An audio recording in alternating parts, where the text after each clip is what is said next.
जिस प्रकार से हमारे श्रद्धालुओं का आवागमन बढ़ा है, खास करके धार्मिक श्रद्धालुओं का एक नया लोक बना है और लगभग 5 करोड़ से ज़्यादा धार्मिक यात्री हमारे उज्जैन आ रहे हैं। उज्जैन के सभी देवस्थानों के दर्शन के अलावा उज्जैन में बहुत सारी घटनाओं से, बहुत सारे कारण से लोग अपने आप को पूरे देश के और दुनिया के लोगों का आवागमन का फ्लो बढ़ा है। ऐसे में साधु संत भी बड़ी संख्या में अपना आश्रम बनाकर उज्जैन में रहते ही हैं, लेकिन अब उनके लिए भी आने वाले समय में हरिद्वार की तर्ज पर उज्जैन में एक पूरा धार्मिक पर्यटन को बढ़ावा देते देते साधु संतों के भी स्थायी आश्रम को उज्जैन में जगह दिलाने का, उनका अपना सभी प्रकार के साधु संतों के साथ उज्जैन की भी गरिमा गौरव बढ़े, इस दिशा में सरकार ने काम प्रारंभ किया है। और ये बात तो सही है कि उज्जैन की तो पहचान ही साधु संतों के साथ में है। हमारे संत, महंत, महामंडलेश्वर, शंकराचार्य, इनकी गौरव गरिमा उपस्थिति हजारों साल से उज्जैन की प्रतिष्ठा बढ़ाती आई है। ऐसे में स्वाभाविक रूप से हम सबका फर्ज बनता है, विकास के मामले में हमारी सरकार उज्जैन में साधु संतों के लिए परमानेंट एक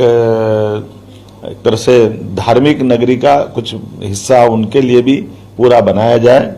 इसीलिए उज्जैन विकास प्राधिकरण के माध्यम से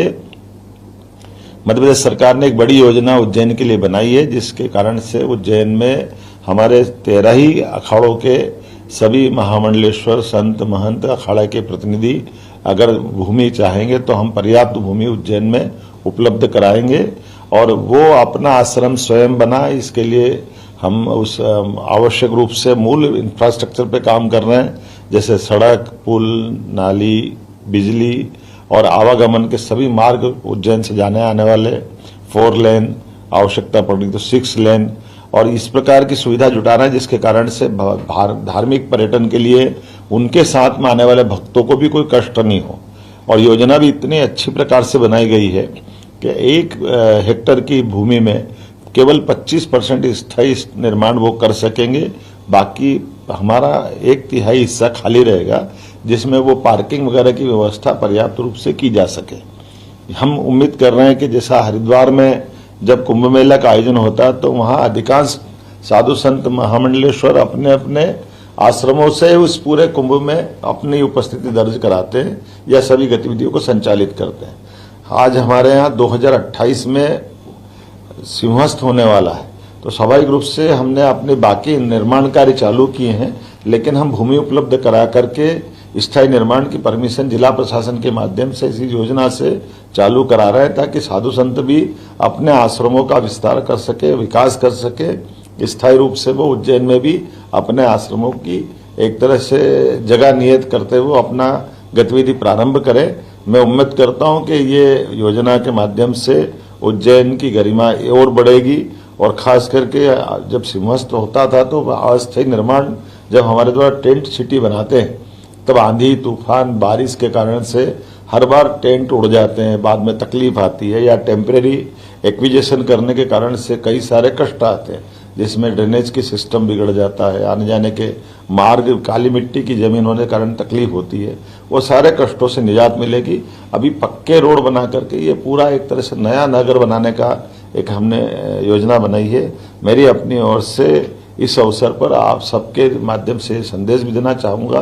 कि पहले हमारे साधु संत महामंडलेश्वर सभी अखाड़े के लोग जो अपना कैंप लगाते हैं उनके लिए भी व्यवस्था रहेगी और वो केवल सिंहस्थ नहीं, पूरे साल इस प्रकार की गतिविधि संचालित करें। हर साल वो अपनी व्यवस्थाओं का हिस्सा बनाए। श्रीमद् भागवत का पारायण 7 दिन तक करने की परंपरा सी बनी है और कई सारे लोग अपने अपने आश्रम में, आज भी स्थिति है कि उज्जैन में 4 से 5 लाख लोग प्रतिदिन उज्जैन में रहते हैं। ऐसे में उनके सारे प्रबंधन करने की जवाबदारी हमारी है। इसी के साथ साथ हमने एक और इसमें योजना बनाई है, साधु संतों के अतिरिक्त सभी सामाजिक संस्था, सभी प्रकार के इन तरह की गतिविधियों को संचालित करने वाले सनातन धर्मियों के लिए भी पर्याप्त रूप से भूखंड हम रखने वाले हैं, ताकि यहाँ धर्मशालाएं, अन्न क्षेत्र या अपनी इस प्रकार की गतिविधि जो हमारे इस सनातन धर्मी व्यवस्थाओं में आवश्यक होती है, उनके लिए धर्मशाला वगैरह बनाने के लिए स्कूल, कॉलेज, हॉस्पिटल या जन सेवा के वृद्धाश्रम या जो इस प्रकार के काम करना चाहे जो जनहितैषी काम है, समाज हितैषी काम है, इन सबके लिए भी पर्याप्त भूमि का प्रबंधन हमने किया है। हमने इसमें कल्पना की है कि इस पूरे क्षेत्र में किसी भी हालत में निजी या कमर्शियल गतिविधि को हम नहीं करने देंगे। इसका हमने प्रतिबंध रखने के भी प्रावधान किए हैं। लेकिन ये धार्मिक गतिविधियों को बढ़ावा देने की दिशा में मध्य प्रदेश सरकार बड़ा कदम उठा रही है। मेरी अपनी ओर से इस योजना की आप सबको बधाई।